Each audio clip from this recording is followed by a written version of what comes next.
मोर्चा काढायचं कारण असं की हा मोर्चा फक्त अमरावती लेवलचा नाही आहे.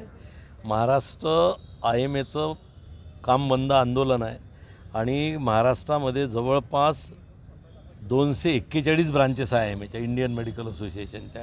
241ही ब्रांचमध्ये काम बंद आंदोलन सुरू आहे आणि एवढंच इंडियन मेडिकल असोसिएशन पुरतंच मर्यादित नाही तर माड पण याच्यात इन्वॉल्ड आहे.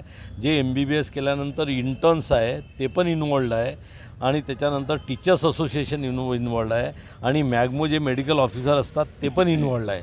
मी डॉक्टर बसंत लुंगे नॅशनल IMAचा जॉईंट सेक्रेटरी आहे. दिनेश वाघाडे हे अध्यक्ष आहे अमरावती ब्रांच IMAचे. विक्रम वानखडे हे सचिव आहे इंडियन मेडिकल असोसिएशन अमरावती ब्रांचचे आणि संदीप दानखडे हे प्रेसिडेंट इलेक्ट पुढच्या वर्षी अध्यक्ष राहणार आहे आपल्या अमरावती ब्रांचचे. विषय असा आहे की हे जे सगळं करतो आहे मी रुग्णांच्या हितासाठी करतो आहे आणि रुग्णांना हे कळलं पाहिजे, कॉमन लोकांना हे कळलं पाहिजे CCMP काय आहे. CCMP हा certificate course of medical pharmacology, modern pharmacology आणि तेही माहीत आहे का फक्त 1 वर्षाचा कोर्स आहे आणि 1 वर्षाचा कोर्स असताना इनमीन आठवड्यातून 2 लेक्चर अटेंड करतात. 2 लेक्चरही अटेंड करतात तर 1 तासाचं होत नाही, काही अब्सेंट असतात. फक्त 52 क्लासेस होतात त्यांचे.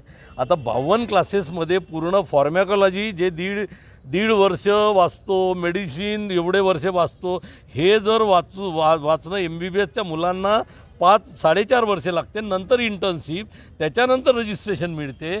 यांचं म्हणणं असं आहे की आमचा हा BHMSचं तर आमच्या काउन्सिलमध्ये आमचं रजिस्ट्रेशन झालं आहे, पण हा 52 लेक्चरचा कोर्स सर्टिफिकेट कोर्स अटेंड केल्यानंतर महाराष्ट्र मेडिकल काउन्सिलमध्ये आमचं रजिस्ट्रेशन झालं पाहिजे.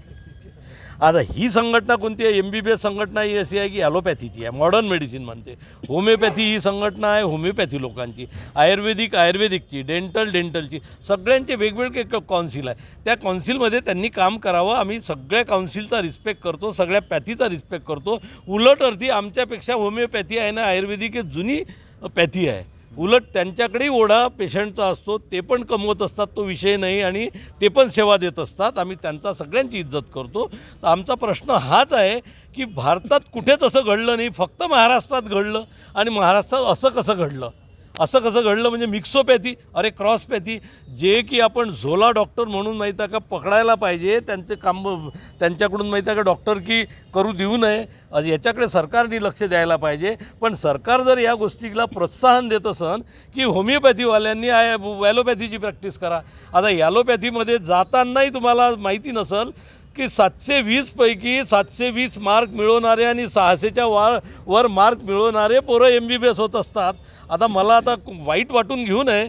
आता कोणी माहीत आहे का एखाद्या तहसीलदारानं कलेक्टरसोबत किंवा एखाद्या BDOनी कलेक्टरसोबत कंपॅरिझन करणं हे योग्य नाही आहे. त्याच्या मागण्या पूर्ण जर झाल्या नाही तर बेमुदत आमचं आंदोलन हे राहणार आहे. आणि एवढंच नाही तर national president doctor Anil Naik आहे, त्यांनी पूर्ण पाठिंबा दिला आहे. सगळ्या स्टेटमध्ये हे पसरणार आहे आणि स्टेटमध्ये पसरल्यानंतर हायकोर्टात रिझल्ट पेंडिंग आहे. हायकोर्टाचा रिझल्ट येऊ द्या. हायकोर्टाचा रिझल्ट आल्यानंतर आम्हाला नंतर काय स्टेप घेता येते आमचा न्यायव्यवस्थेवर विश्वास आहे. म्हणून मला असं वाटते की सरकारने पूर्णतः हा CCMP कोर्सच स्क्रॅप करायला पाहिजे. फक्त महाराष्ट्रात आहे आणि अशा गोष्टीला, अशा मिक्सोपॅथीला, क्रॉसपॅथीला खतपाणी देऊ नये आणि रुग्णांना कळलं पाहिजे आणि त्यांना सांगा हे आम्ही काय करतो. मला असं वाटते 10वी पास झालेला आणि 10वी नापासवाल्यालाही हे कळेल की हे चुकीचं करून राहिलं सरकार. म्हणून आमचं